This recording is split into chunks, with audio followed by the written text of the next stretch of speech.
अस्सलामुअलैकुम, मैं हूं डॉक्टर शुएब कंवल। आज हमने इम्पोर्टेंट टॉपिक पे बात करनी है, वो है अस्थमा। मल्टीपल टाइम यूएचएस में पूछा गया है और अस्थमा क्या होता है इसका एक ओवरव्यू दूंगा। फिर उसके बाद इसके क्लिनिकल फीचर और इन्वेस्टिगेशन को डिस्कस करेंगे। Asthma is a long standing chronic disease, reversible disease, hyper responsive of airway. Airway जो होती हैं तो उसकी जो है वो एक किस्म की रिस्पॉन्स उसका हैपर हो जाता है। तो उससे क्या होगा, मसल जो है वो कंस्ट्रिक्ट हो जाते हैं, जो ब्रोंकाई के होते हैं, तो उससे एयरवे नर्विंग हो जाती है। तो हाइपर रिस्पॉन्सिवनेस से क्लिनिकल फीचर क्या आएंगे? आमतौर पे ब्रेथलेसनेस होती है और चेस्ट टाइटनेस होती है, कफ होती है और वीज होती है। तो शुरू में तो ये जस्ट कफ भी हो सकती है, इसलिए कफ वेरिएंट अस्थमा भी कहते हैं, क्योंकि उस वक्त कोई और फीचर नहीं होता। और फिर साइंस क्या होंगे? पेशेंट टिकेपनिया होगा, पेशेंट में टैकीकार्डिया होगा, और जब चेस्ट सुनेंगे तो उसके बायलेटरल रोंकाई होंगे ऑल ओवर द चेस्ट, और सम टाइम नहीं भी होते और अक्सर आपको मिलेंगे। तो ये आप क्लिनिकल फीचर है। अब इस तरह के क्लिनिकल फीचर जो है दूसरी डिजीजेस से भी मिलते होते हैं, जैसे सीओपीडी है, सेम टू सेम फीचर होंगे। अब कैसे डिफरेंशिएट करेंगे? क्लिनिकली कैसे डिफरेंशिएट करते हैं और इन्वेस्टिगेशन से कैसे डिफरेंशिएट करते हैं? क्लिनिकल अस्थमा इज एपिसोडिक, इसकी जो सिम्टम्स होती है एपिसोडिक होती है, और सीओपीडी की परसिस्टेंट होती है। अब जब क्रॉनिक परसिस्टेंट अस्थमा बनता है, फिर सीओपीडी और अस्थमा को डिफरेंशिएट करना वाकई मुश्किल हो जाता है। इसी तरह पेशेंट में डायर्नल वेरिएशंस होती हैं, यानी कि अर्ली मॉर्निंग ज्यादा सिम्टम्स होगी या नाइट टाइम ज्यादा सिम्टम होती है, इसको कहते हैं डायर्नल वेरिएशन। और पेशेंट पूरे 24 आवर सीओपीडी वाला जो है उसकी सिम्टम्स सेम रहती हैं। और ये जो अस्थमा का पेशेंट होता है इसकी अर्ली मॉर्निंग, तो ये एपिसोडिक होगा, डायर्नल वेरिएशन होगी, और पेशेंट जो है वो बीज के साथ आपके पास आता है। उसके बाद इसको डिफरेंशिएशन में, एक तो मैंने कहा कि सीओपीडी से कैसे डिफरेंशिएट करते, क्लिनिकली तो ऐसे डिफरेंशिएट करेंगे कि ये एपिसोडिक होगा, फैमिली हिस्ट्री होगी, सिंस चाइल्डहुड होगा, सीओपीडी में स्मोकिंग की हिस्ट्री होगी, और 35 के बाद होता है। इसी तरह अगर जब हम स्पायरोमीट्री टेस्ट करते हैं, इन्वेस्टिगेशन में बाद में भी बताऊंगा, उसमें जो रिवर्सिबिलिटी है द फीचर ऑफ अस्थमा, एम्फेसीमा में या क्रॉनिक ब्रोंकाइटिस में रिवर्सिबिलिटी नहीं होगी। तो FEV1 विद और विदाउट ब्रोंकोडायलेटर जो है उसकी जो जो चेंजेस आते हैं, रिवर्सिबिलिटी होती है। ये एक फीचर, ये एमसीक्यूज उन्होंने पूछा हुआ है यूएचएस में पहले। और इसी तरह आपके जो डिफरेंशियल डायग्नोसिस में एक टर्म यूज होती है कार्डियक अस्थमा, और इसका भी एक बार एमसीक्यूज उन्होंने पूछा है कि पेशेंट को शॉर्टनेस ऑफ ब्रेथ के साथ एक्यूटली आया, और उसके बाद वो पेशेंट को जो है वो ऑर्थोपनिया और पीएनडी था, पेशेंट को लेटने पे ज्यादा शॉर्टनेस ऑफ ब्रेथ होती है। इवन के अस्थमा में भी पीएनडी होता है, सेम फीचर होते हैं। तो आप फिर कैसे डिफरेंशिएट करेंगे? उसने कहा कि जब उसने क्लिनिकली उसमें रोंकाई होते हैं, और अस्थमा में और ये जो प्लमनरी एडिमा है इसमें आपको क्रेपिटेशंस मिलेंगे। ये उसने एक एमसीक्यूज में डिफरेंशिएशन दी है। हालांकि आपको अस्थमा में भी अगर इन्फेक्टिव है तो क्रेपिटेशन मिल सकती है, इवन रोंकाई आपको कार्डियक अस्थमा में भी मिल सकते हैं। तो लेकिन उसने जो एमसीक्यू दिया वो क्लियर कट था कि बाइलेटरल बेसल क्रेपिटेशंस हैं, it's a feature of pulmonary oedema.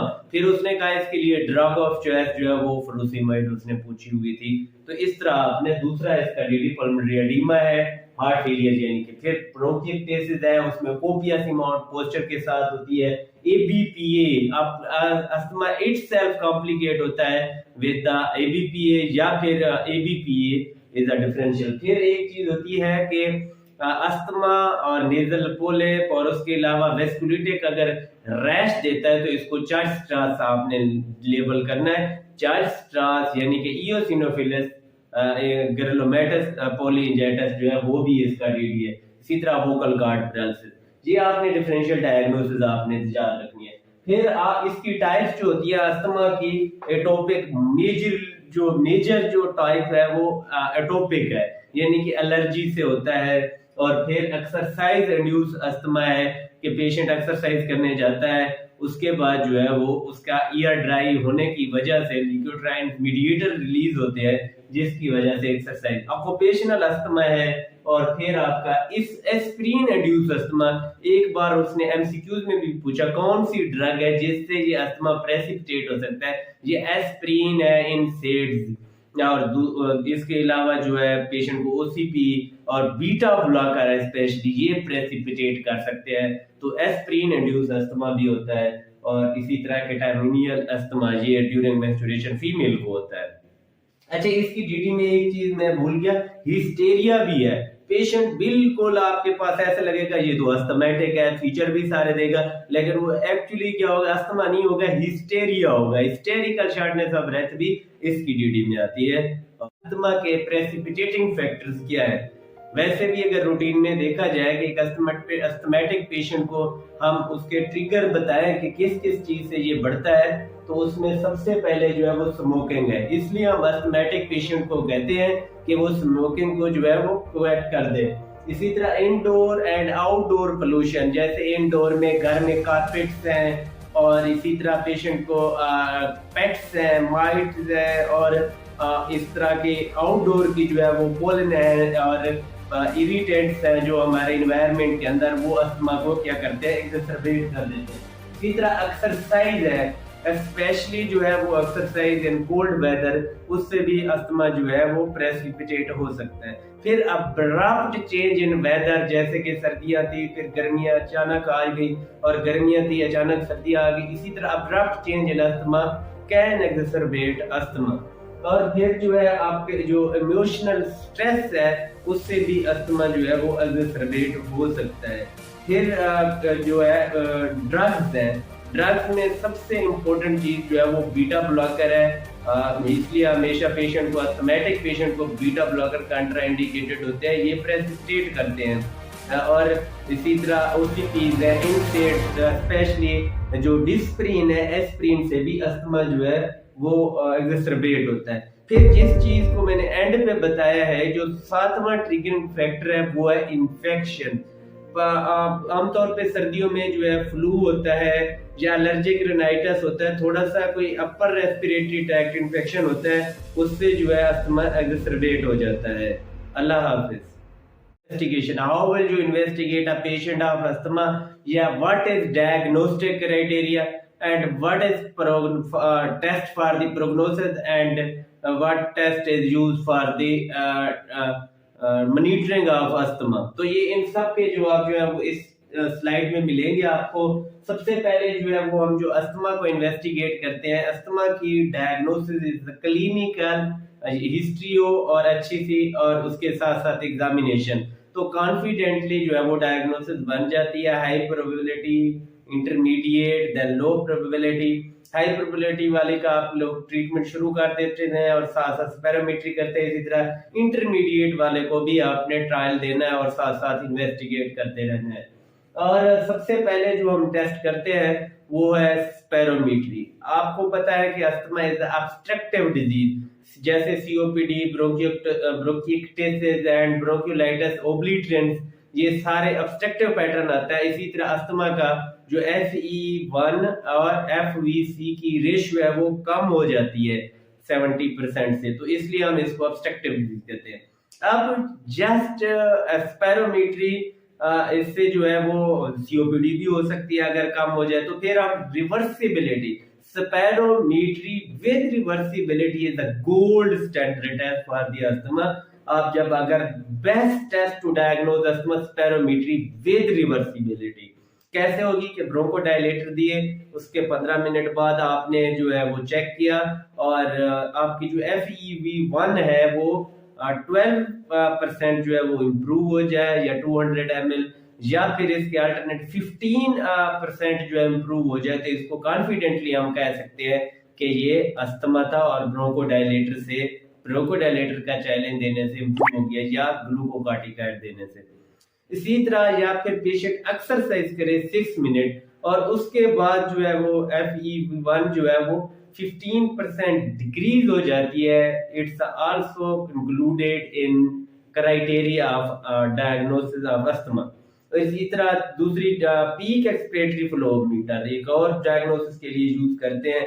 अगर स्पायरोमीट्री अवेलेबल नहीं है then peak expiratory flow meter use करना है, या फिर ऑक्यूपेशनल अस्थमा में डायग्नोस्टिक जो है पीक एक्सपिरेटरी फ्लो मीटर होता है। Otherwise peak expiratory flow rate जो है वो आप ये मॉनिटरिंग के लिए यूज करना है, अस्थमा के प्रोग्नोसिस के लिए, ट्रीटमेंट को जज करने के लिए आपने पीक एक्सपिरेटरी फ्लो रेट, ये एक बार उसने यूएचएस वालों ने पूछा हुआ है कि कौन सा प्रोग्नोसिस और ट्रीटमेंट के लिए, तो वहां पीक एक्सपिरेटरी फ्लो रेट लगाना है। और डायग्नोसिस के लिए अस्थमा जो ऑक्यूपेशनल अस्थमा है उसकी डायग्नोसिस के लिए भी और मॉनिटरिंग के लिए भी पीक एक्सपिरेटरी फ्लो रेट है। अदरवाइज बाकियों में सब में स्पायरोमीट्री विद रिवर्सिबिलिटी है। वहां आपने 2 वीक्स की डायरी बनानी है और more than 3 days a week आपकी डिपिंग हो 20%, यानी कि ऊपर नीचे हो, कम हो, तो फिर हम कहते हैं कि पीक एक्सपिरेटरी फ्लो रेट ये भी डायग्नोस्टिक है। तो 3 जो है ये डायग्नोस्टिक क्राइटेरिया में चीजें शामिल है और ये आपने लिखनी है, ये उसने एक बार पूछा हुआ है। फिर जो है चेस्ट एक्सरे वेरी इंपॉर्टेंट, आप इसकी डायग्नोसिस के लिए इतनी इंपॉर्टेंट वैसे नहीं है कि क्योंकि इस पे तो चेस्ट एक्सरे नॉर्मल भी हो सकता है और हाइपरल्यूसेंट भी हो सकता है, हाइपर इन्फ्लेटेड हो सकता है, और इसी तरह कॉम्प्लिकेशंस अगर हुई है निमोथोरेक्स उसको देखने के लिए, या चेस्ट इन्फेक्शन है तो उसके लिए हम अस्थमा के पेशेंट में चेस्ट एक्सरे एडवाइस करते हैं। फिर मैंने तीसरे नंबर पर पीक एक्सपिरेटरी फ्लो रेट बता दी। एलर्जिक स्टेटस ये चेक करने के लिए आपने कुछ स्किन प्रिक टेस्ट होता है, या फिर आईजीई लेवल जो है टोटल मेजर करते हैं, या फिर एक आपने मेथाकोलिन चैलेंज टेस्ट का नाम भी सुना होगा कि पेशेंट को हिस्टामिन दे देते हैं या मेथाकोलिन दे देते हैं, और इट्स अ ब्रोंकोकंस्ट्रिक्टर और ये वेरी डेंजरस टेस्ट आजकल करते नहीं है लेकिन ये भी कर सकते हैं, उससे FEV1 जो है वो कम हो जाती है। और फिर जो है सिंपल सीबीसी टेस्ट से भी हमें कुछ क्लू मिल रहे होते हैं। हम देखते हैं कि इयोसिनोफिलिया अगर है पेरिफेरल पिक्चर में तो तब हम सोचते हैं कि अस्थमा है, या फिर स्पुटम हम एग्जामिनेशन कराएं। आमतौर पे अस्थमा के पेशेंट में जरूरत नहीं होती स्पुटम एग्जामिनेशन की, फिर भी अगर आप कराते हैं तो उसमें भी इयोसिनोफिलिया 2% से ज्यादा होता है। फिर एक टेस्ट और एक कॉम्प्लिकेशन के लिए टेस्ट होता है, वो है एबीजीज। जब आप देख रहे हैं कि अस्थमा की वजह से कोई रेस्पिरेटरी फेलियर में पेशेंट नहीं है, कार्बन डाइऑक्साइड का लेवल क्या है और ऑक्सीजन सैचुरेशन पेशेंट जो है वो रेस्पिरेटरी फेलियर में नहीं जा रहा, उसके लिए आप एबीजीज करते हैं कि how will you manage asthma या step wise management of asthma. तो आज मैं आप लोगों को क्लियर कर देता हूँ। सबसे पहले तो ये है कि जब भी मैनेजमेंट का पूछता है तो आपने इन्वेस्टिगेट भी करना होता है पेशेंट को, और उसके बाद पेशेंट को एजुकेट करना होता है, एक रिटन प्लान देना होता है, और स्मोकिंग क्विट करानी होती है, ये आपने मैनेजमेंट में लिखना है। फिर जब स्टेप वाइज कह देता है तो टोटल स्टेप 5 होते हैं, और न्यू जीना गाइडलाइन के अकॉर्डिंग मैं आप लोगों को बताऊंगा जो 2023 की गाइडलाइन है, न्यू गाइडलाइन है। सबसे पहले जो है वो स्टेप 1 और स्टेप 2 ये एक माइल्ड फॉर अस्थमा होती है, और स्टेप 3 जो है वो मॉडरेट, और स्टेप 4 एंड स्टेप 5 जो है वो सीवियर ब्रोंकियल अस्थमा कंसीडर किया जाता है। अब स्टेप 1 को स्टेप 1 कब कहते हैं, जब less than twice a month symptoms हो पेशेंट के अंदर, यानी इंटरमिटेंट होता है, और पूरे प्रीवियस 12 मंथ में कोई एग्जर्बेशन ना हुई हो और कोई रिस्क ना हो एग्जर्बेशन का, तो ये स्टेप 1 है।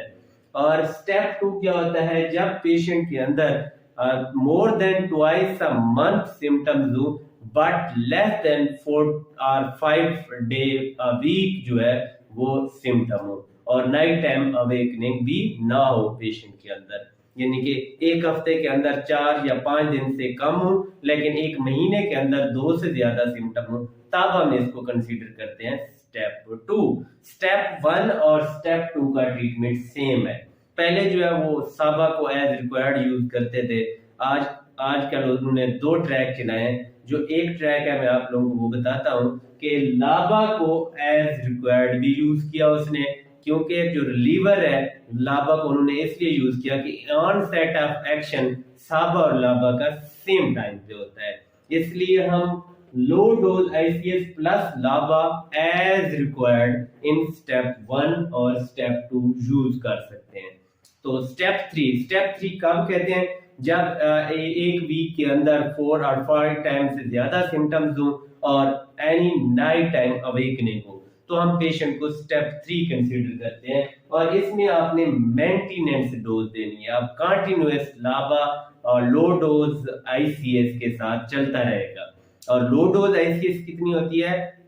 बैक्लोमेटासोन को हम लेते हैं 400 माइक्रोग्राम और 800 को मीडियम डोज, और फिर जो है वो जो 2000 है वो हाईएस्ट डोज होती है, हाई डोज होती है स्टीरॉयड की। इसी तरह स्टेप 4 डेली सिम्टम्स हो पेशेंट को डिस्पाइट ऑफ ट्रीटमेंट, तो हम कहते हैं स्टेप 4, ये सीवियर अस्थमा होता है। अच्छा, स्टेप 3 में अल्टरनेटिव ड्रग आपके पास लिकोट्राइन्स रिसेप्टर एंटागोनिस्ट लाइक मोटिलुकास, जाफरलुकास, ये ड्रग्स भी होती हैं जो हम अल्टरनेटिव यूज कर सकते हैं यहाँ, और इसकी डोज मीडियम डोज भी कर सकते हैं।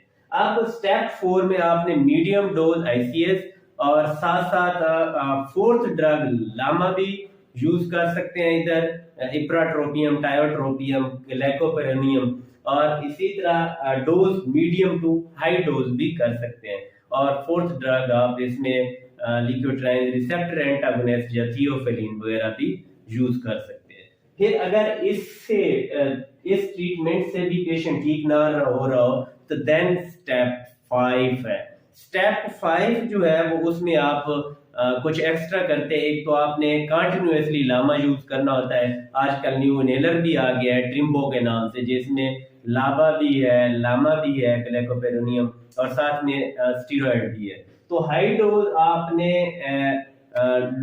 हाई डोज आईसीएस, लाबा और लामा ये कंटिन्यूअसली यूज करना है। इसके साथ साथ आप ओरल ग्लूकोकार्टिकाइड का एक शॉर्ट कोर्स भी यूज कर सकते हैं 40 मिलीग्राम का, और इसके साथ साथ आप एजिथ्रोमाइसिन यूज कर सकते हैं।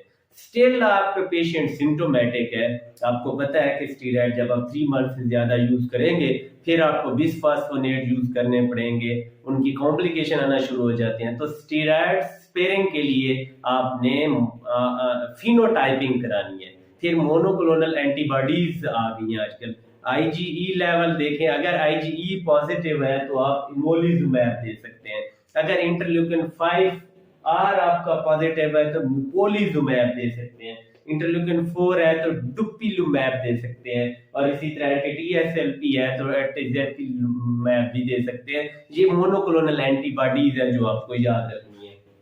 और फिर आपका लेवल ऑफ कंट्रोल, आप जब भी अस्थमा फिर देखते हैं कि कंप्लायंस को भी देखना होता है और इनहेलर टेक्निक को भी देखना होता है, साथ साथ आपने लेवल ऑफ कंट्रोल भी देखना है। तो उसमें 4 चीजें होती हैं, डे टाइम सिम्टम्स यानी नाइट टाइम अवेकनिंग, और फिर जो है inhaler requirement in last week, और फिर अपने तकरीबन आप 1 महीने का डाटा देखते हैं, उसमें आपने लिमिटेशन ऑफ एक्टिविटीज भी देखनी होती है। अगर तो ये सिम्टम में ये टोटल 4 होते हैं, अगर के 4 पेशेंट के अंदर नहीं है तो वेल कंट्रोल्ड है, अगर 2 है तो पार्शली कंट्रोल्ड है, अगर 4 ही सिम्टम्स आ रही हैं, ये मसले हैं, तो फिर हम इसको अनकंट्रोल्ड अस्थमा कहते हैं। पेशेंट है उसके अंदर कौन कौन सी कॉम्प्लिकेशन हो सकती हैं कि आपका जो पेशेंट लॉन्ग ड्यूरेटेड एक डिजीज के साथ चल रहा है तो फर्दर उसको कौन कौन सी कॉम्प्लिकेशन हो सकती हैं।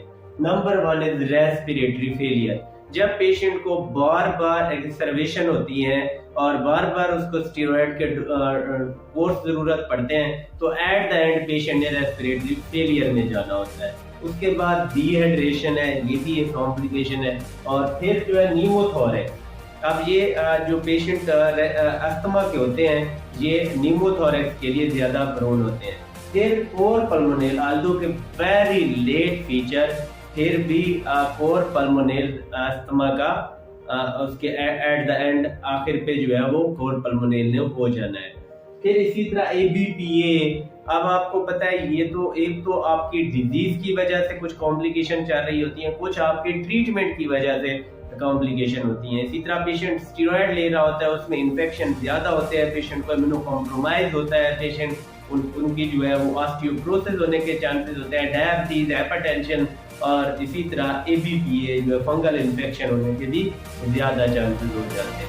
अक्यूट सीवियर ब्रोंकियल अस्थमा क्या है? हाउ विल यू कैटेगराइज, अगर आप इमरजेंसी में है तो आप वहाँ क्या क्या यूज करेंगे, और पीक एक्सपिरेटरी फ्लो रेट से आपने फिर परसेंटेज से उसको मेजर करना है। जो माइल्ड होती है, एक मॉडरेट होती है, फिर आपकी एक सीवियर फॉर्म होती है, फिर लाइफ थ्रेटनिंग अस्थमा और नियर फैटल अस्थमा है। माइल्ड तो 75% से ऊपर ही होता है, और फिर 50 तक मॉडरेट है, देन 50 से नीचे जो है वो आपका सीवियर अस्थमा होता है, तो 60 से। और बिल्कुल इसी तरह कि आप अगर एक्यूट सीवियर अस्थमा में 33 to 50% के बीच में पीक एक्सपिरेटरी फ्लो रेट है, तो ये सीवियर अस्थमा की कैटेगरी। इसी तरह टेकिपनिया होगा, शॉर्टनेस ऑफ ब्रेथ पेशेंट को 25 से ज्यादा है, और इस तरह हार्ट रेट जो है वो 110 से ज्यादा है, और unable to complete a sentence, patient complete sentence. ये 4 फीचर होते हैं एक्यूट सीवियर ब्रोंकियल अस्थमा के। और ये सीवियर के, क्योंकि एमसीक्यूज में ये 4 देगा और चौथा जो फीचर होगा वो एक्यूट सीवियर का नहीं होगा, तो आपने यहाँ से एमसीक्यूज भी पिक करना है। ये एससीक्यूज भी आ चुका है। इसी तरह लाइफ थ्रेटनिंग में जो है वो पीक एक्सपिरेटरी फ्लो रेट जो है 33 से भी कम हो जाता है, और पेशेंट को पार्शियल प्रेशर ऑफ ऑक्सीजन 60 से कम होना शुरू हो जाता है, और कार्बन डाइऑक्साइड का लेवल नॉर्मल या राइज होना शुरू हो जाता है।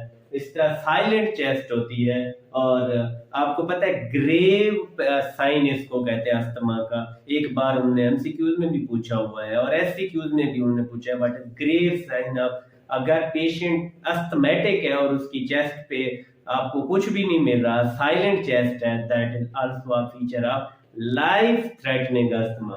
इसी तरह साइनोसिस है, पेशेंट नीलाश होना शुरू हो जाएगा, एग्जॉशन है, कंफ्यूजन है, कोमा में पेशेंट जा रहा है, तो ये आप सोचें कि पेशेंट आपका लाइफ थ्रेटनिंग है। फिर एक टाइप होती है नियर फैटल। नियर फैटल में कार्बन डाइऑक्साइड जो है वो रिटेंशन शुरू हो जाती है, और रेस्पिरेटरी टाइप फेलियर 2 हो जाता है, तो उसको हम नियर फैटल बोलते हैं। अस्सलाम वालेकुम। अगर आप इमरजेंसी में खड़े हैं और आपका पेशेंट अस्थमा के साथ आ रहा है, तो आपने क्या क्या मैनेजमेंट करनी है वो मैं आज आप लोगों को बताता हूँ। सबसे पहले जो अस्थमेटिक पेशेंट को आपने हाई फ्लो ऑक्सीजन 60 लीटर पे देनी है। इवन के टाइप 2 कार्बन डाइऑक्साइड का लेवल भी ज्यादा है, फिर भी आपने ऑक्सीजन को टेपर नहीं करना, कम नहीं करना।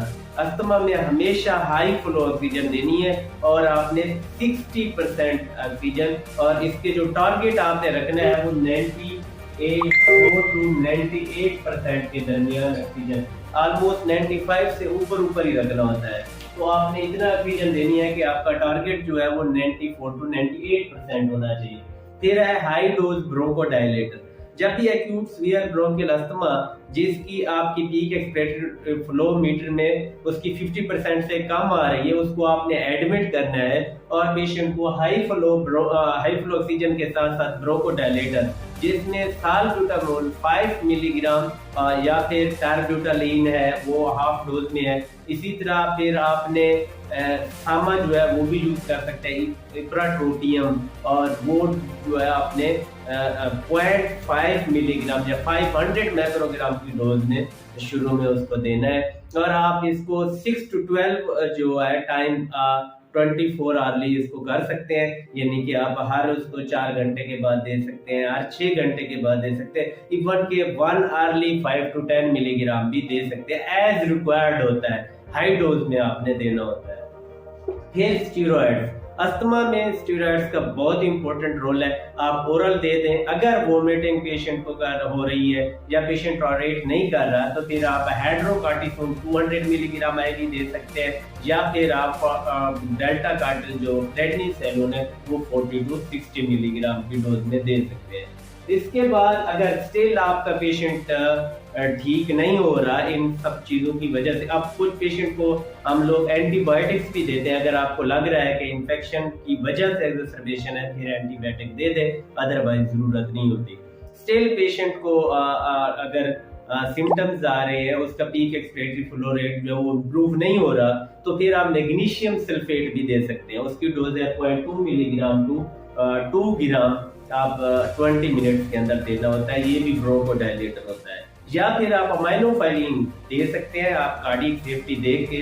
उसकी जो लोडिंग डोज है 5 मिलीग्राम पर केजी इन 20 मिनट्स, और फिर उसके बाद आपने कंटिन्यूअस इन्फ्यूजन 1 मिलीग्राम पर केजी पर आवर के हिसाब से देना होता है अमाइनोफाइलिन, और ड्रग लेवल भी साथ साथ चेक करने होते हैं। इसके साथ साथ एक इम्पोर्टेंट चीज ये होती है कि आईवी फ्लूइड्स, क्योंकि पेशेंट को डिहाइड्रेशन हो रही होती है रेस्पिरेशन की वजह से, तो मोस्टली पेशेंट जो है वो एक्यूट एक्सरबेशन ऑफ अस्थमा के पेशेंट डिहाइड्रेटेड होते हैं, तो आईवी आईवी फ्लूइड्स भी दें। और इम्पोर्टेंट चीज पोटाशियम लेवल, क्योंकि आप बार बार पेशेंट को नेबुलाइज कर रहे हैं, वो इंट्रासेलुलरी शिफ्ट कर देता है जिससे पेशेंट में हाइपोकैलेमिया हो जाता है, तो आप पोटाशियम भी देते रहे। अगर अस्थमैटिक पेशेंट आपकी कन्वेंशनल थेरेपी से ठीक नहीं हो रहा, तो एट द एंड आपने असिस्टेड वेंटिलेशन की हेल्प लेनी होती है। तो क्या क्या इंडिकेशन है और किस किस पेशेंट को असिस्टेड वेंटिलेशन यानी ईटीटी डालनी है, इंटुबेशन और वेंटिलेटरी सपोर्ट देनी है, या फिर इंटरमिटेंट पॉजिटिव प्रेशर जो उसको अप्लाई करना है, तो उसमें सबसे पहले तो ये होता है कि पेशेंट अगर आपका रेस्पिरेटरी अरेस्ट में जा रहा है तो उसको भी आपने करना है, या फिर पेशेंट कोमा में जा रहा है और पेशेंट जो है वो आप देख रहे हैं कि डिलीरियम कंफ्यूजन हो रही है पेशेंट को, तब भी आपने उसको वेंटिलेटर और ट्यूब डालनी है। इसी तरह पेशेंट में आपने एबीजीज देखने होते हैं। अगर एबीजीज डिटेरियोरेट हो रहे हैं, यानी कि कार्बन डाइऑक्साइड का लेवल जो है वो पेशेंट के अंदर जो है वो राइज कर रहा है और ऑक्सीजन सेचुरेशन जो है या पार्शियल प्रेशर ऑफ ऑक्सीजन कम हो रहा है, यानी वो 60 मिलीमीटर ऑफ मरकरी से कम हो रहा है, और कार्बन डाइऑक्साइड जो है वो 45 मिलीमीटर ऑफ मरकरी से ज्यादा हो रहा है या 6 किलो पास्कल से, तब भी आपने पेशेंट को असिस्टेड वेंटिलेशन देनी है। अस्थमा में जो लास्ट चीज इंपॉर्टेंट है वो है डिस्चार्ज क्राइटेरिया। किस पेशेंट को आपने डिस्चार्ज करना है, घर भेजना है, और किस को एडमिटेड रखना है। उसके लिए ये है कि अगर आपके पेशेंट को 24 आवर से नेबुलाइजेशन की जरूरत नहीं पड़ी और वो डिस्चार्ज मेडिसिन पे स्टेबल है, और इसके अलावा जो है वो पेशेंट की जो पीक एक्सपिरेटरी फ्लो रेट पे 75% से ज्यादा आ रही है उसकी बेस्ट प्रिडिक्टेड वैल्यू, और पेशेंट ने अपना ट्रिगर फैक्टर जो है वो आइडेंटिफाई कर लिया है, और उसको आपने रिटर्न अस्थमा मैनेजमेंट प्लान दे दिया है, और उसके साथ साथ पेशेंट को इनहेलर टेक्निक का पता चल गया है, और फिर उसकी जो है उसको डिस्चार्ज कर सकते हैं, और उसकी विद इन 2 डेज जो है वो जीपी के साथ अपॉइंटमेंट होनी चाहिए, या उसके विद इन मंथ जो है कंसल्टेंट के साथ अपॉइंटमेंट